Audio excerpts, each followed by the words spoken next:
ನಾನು ನಿಮ್ಮ ಪ್ರೀತಿಯ ಮೇಘ ಸಂತೋಷ್. ನಾನಿವತ್ತು ನಿಮಗೆ ಒಂದು ಪುಸ್ತಕದ ಪರಿಚಯವನ್ನು ಮಾಡೋಕ್ಕೆ ಬಂದಿದ್ದೀನಿ. ಈ ಪುಸ್ತಕದ ಹೆಸರು ಗುಟ್ಟೊಂದ ಹೇಳರು. ಇದನ್ನು ಬರೆದವರು ಸುಧಾಮೂರ್ತಿಯವರು. ನಾನು ಈಗಾಗಲೇ ಸುಧಾಮೂರ್ತಿಯವರ ಅತಿರಿಕ್ತೆ, ಮಹಾಶ್ವೇತೆ, ತುಮೂಲ, ಡಾಲರ್ ಸೊಸೆ ಸಾಕಷ್ಟು ಪುಸ್ತಕಗಳನ್ನ ಓದಿದ್ದೀನಿ. ಇತ್ತೀಚೆಗೆ ನಾನು ಓದಿದ ಪುಸ್ತಕ ಗುಟ್ಟೊಂದ ಹೇಳುವೆ. ಈ ಪುಸ್ತಕದ ಶೀರ್ಷಿಕೆಯನ್ನು ಓದಿದಾಗ ನನಗೆ ನೆನಪಾಗಿದ್ದು ಗುಟ್ಟೊಂದ ಹೇಳುವೆ ಪುಟಾಣಿ ಮಕ್ಕಳೇ ಅನ್ನೋ ಒಂದು ಪ್ರಸಿದ್ಧವಾದ ಹಾಡು. ಈ ಪುಸ್ತಕ ನನಗೆ ತುಂಬ ಇಷ್ಟವಾಗಿದ್ದು ಯಾಕೆ ಅಂದರೆ, ಒಂದು, ಸುಧಾಮೂರ್ತಿಯವರು ಈಗ ಹೇಗೆ ಬದುಕ್ತಾ ಇದ್ದಾರೋ ಆ ಎಲ್ಲ ಚಿತ್ರಣವೂ ಈ ಪುಸ್ತಕದಲ್ಲಿದೆ. ಆಮೇಲೆ ಇದು ತುಂಬ ಸುಲಭವಾಗಿ ಓದಿಸ್ಕೊಂಡು ಹೋಗುತ್ತೆ. ಯಾಕಂದರೆ ಕೇವಲ ಒಂದು 32 ಪುಟ್ಟ ಪುಟ್ಟ ಲೇಖನದ ರೂಪದಲ್ಲಿ ಪುಸ್ತಕವನ್ನು ಬರೆದಿದ್ದಾರೆ. ಒಂದು ಸಲ ಪುಸ್ತಕ ಕೈ ಹಿಡ್ಕೊಂಡ್ರೆ ಮುಂದೆ ಯಾವ ಕತೆ ಹೇಳ್ಬೋದು ಅಂತ ಅನಿಸ್ತಾ ಹೋಗುತ್ತೆ. ಅಷ್ಟು ಮೌಲ್ಯಯುತವಾಗಿದೆ.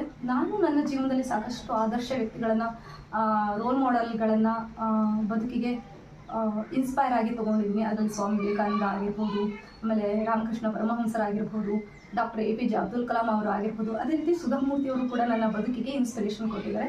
ಅವರ ಎಲ್ಲ ಪುಸ್ತಕಗಳು ಅದ್ಭುತವಾಗಿದೆ. ಅದರಲ್ಲಿ ಈ ಗುಟ್ಟೊಂದ ಹೇಳುವೆ ಈ ಪುಸ್ತಕವನ್ನು ಖಂಡಿತ ಪ್ರತಿಯೊಬ್ಬ ಕನ್ನಡಿಗರು ಓದಲೇಬೇಕು. ಯಾಕಂದರೆ ಇದರಲ್ಲಿ ಒಂದು ಕಥೆಯ ಮಹತ್ವವನ್ನು ಅವ್ರು ಹೇಳಿದ್ದಾರೆ. ಈ ಪುಸ್ತಕ ನನಗೆ ಇನ್ನಷ್ಟು ಆಪ್ತವಾಗಿದೆ. ಯಾಕೆ ಅಂದರೆ, ನಾನು ತುಂಬ ಅದೃಷ್ಟವಂತೆ ಅಂತಲೇ ಹೇಳ್ಬೋದು. ನನ್ನ ಅಪ್ಪ ಚಿಕ್ಕ ವಯಸ್ಸಿನಲ್ಲಿ ನನಗೆ ಕಥೆಯನ್ನು ಹೇಳ್ತಿದ್ರು. ಸೊ ಇವತ್ತು ನನ್ನ ಒಂದು ವ್ಯಕ್ತಿತ್ವ ನಾನೇನಾದರೂ ನಿರ್ಮಾಣ ಮಾಡ್ಕೊಂಡಿದ್ದೀನಿ ಅಂದರೆ ಅದರಲ್ಲಿ ಕಥೆಗಳ ಪಾತ್ರ ತುಂಬ ಇದೆ. ಅದೇ ರೀತಿ ನಮ್ಮ ಅಪ್ಪನ ಪಾತ್ರವೂ ತುಂಬ ಇದೆ. ಸೊ ಹೀಗಾಗಿ ಈ ಪುಸ್ತಕ ತುಂಬ ಅದ್ಭುತವಾಗಿದೆ. ಇದರ ಬೆಲೆ ಕೂಡ ಅಷ್ಟೇ, ಕೇವಲ 160 ರೂಪಾಯಿ. ಈ 160 ರೂಪಾಯಿ ಈ ಪುಸ್ತಕಕ್ಕೆ ಏನು ಕೊಟ್ಟಿರ್ತೀವಿ ಅದರ 100 ಪಟ್ಟು ಒಳ್ಳೆಯ ಕಥೆಯ ಸಿಂಚನವನ್ನು ಈ ಪುಸ್ತಕ ನಮಗೆ ಉಣಬಡಿಸುತ್ತೆ. ಯಾಕೆ ಈ ವಿಡಿಯೋವನ್ನು ಮಾಡೋಕ್ಕೆ ನಾನು ಹೊರಟೆ ಅಂತ ಹೇಳಿದ್ರೆ, ನಾನು ಕೂಡ ಬೇರೆಯವರು ಯಾರೋ ನೀಡಿದ ಒಂದಿಷ್ಟು ಪುಸ್ತಕ ರಿವ್ಯೂಸ್ ನೋಡಿ ಅಥವಾ ವಿಡಿಯೋವನ್ನು ನೋಡಿ ಪುಸ್ತಕವನ್ನು ಖರೀದಿಸಿ ಓದ್ತೇನೆ. ನನ್ನ ಬಳಿ ಕೂಡ ತುಂಬ ಜನ ಯಾವ ಪುಸ್ತಕ ಚೆನ್ನಾಗಿದೆ ಹೇಳು ಮೇಘ, ನಮಗೊಂದಿಷ್ಟು ಸಜೆಷನ್ ಮಾಡು ಅಂತ ಹೇಳ್ತಾ ಇರ್ತಾರೆ. ಹೀಗಾಗಿ ಈ ಹೊಸ ಪ್ರಯತ್ನಕ್ಕೆ ನಾನು ಮುನ್ನುಡಿಯನ್ನು ಇಡ್ತಾ ಇದ್ದೀನಿ. ಖಂಡಿತ ಪ್ರತಿಯೊಬ್ಬರು ಓದಿ. ಅದರಲ್ಲೂ ಎಲ್ಲ ಪಾಲಕರು ತಪ್ಪದೇ ಓದಬೇಕಾದಂಥ ಒಂದು ಬ್ಯೂಟಿಫುಲ್ ಆಗಿರುವಂಥ ಪುಸ್ತಕ ಅಂದರೆ ಅದು ಗುಟ್ಟೊಂದ ಹೇಳುವೆ.